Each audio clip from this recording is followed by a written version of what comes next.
là nous sommes sur le fleuve Alto Guayabamba, en amont du fleuve. Les producteurs d'Acopagro qui cultivent le cacao se trouvent en aval de cette rivière. Et nous avons déjà donc commencé un projet de reforestation avec les producteurs de cacao de la coopérative Acopagro qui plantent le long de la rivière pour essayer de mieux préserver les sols, aussi augmenter le rendement de leurs cacaoyers. Et en amont, on a le projet à présent de participer à la conservation de cette zone qui est à la fois le poumon de cette forêt, qui crée aussi les précipitations et qui arrive à mieux drainer l'eau qui descend des précipitations des montagnes qui sont en amont.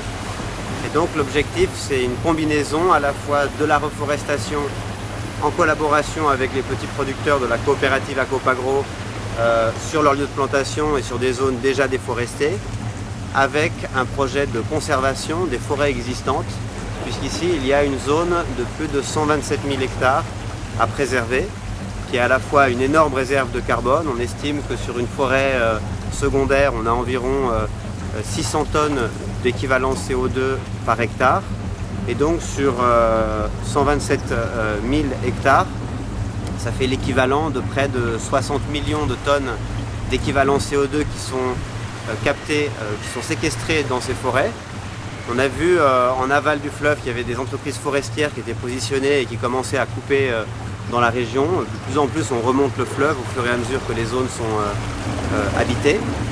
Et l'objectif, c'est donc de développer une concession sur ces 127 000 hectares en y apportant une activité économique, de développement de semences certifiées, mais aussi avec des activités d'écotourisme ou une activité de préservation, de surveillance et aussi d'action légale en cas d'invasion de ces terres.